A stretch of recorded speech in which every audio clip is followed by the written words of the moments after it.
দর্শক আসসালামু আলাইকুম। আপনারা সবাই কেমন আছেন? আশা করছি আপনারা সবাই ভালো আছেন। আজকে আপনাদের মাঝে আরও একটি নতুন ভিডিও নিয়ে হাজির হয়েছি। অবশ্যই আপনারা এই ভিডিওটি শেষ পর্যন্ত দেখবেন। আপনারা দেখতে পাচ্ছেন এটা হলো আমাদের গ্রামের একটি রাস্তা, অনেক সুন্দর রাস্তা। এই রাস্তার পাশে দেখতে পাচ্ছেন এই যে অনেক সুন্দর একটি পুকুর, এবং এই যে রাস্তার পাশেই কিন্তু বাঁশ চাষ করা হয়েছে। বাঁশ কিন্তু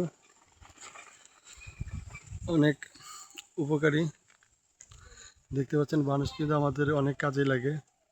তো চাইলে কিন্তু খুব সহজে বাঁশ চাষ করা যায়। এই যে বাঁশ কিন্তু শুধু মাটিতে একবার রোপণ করলেই কিন্তু আস্তে আস্তে অনেক বাঁশ হয়ে যায়।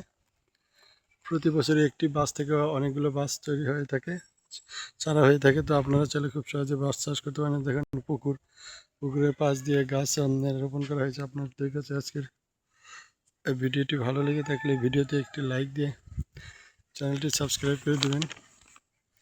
আপনাদের সাথে আবারও দেখা হবে নতুন কোনো ভিডিও নিয়ে। সে পর্যন্ত আপনারা সবাই ভালো থাকবেন। সবাইকে ধন্যবাদ। আসসালামু আলাইকুম।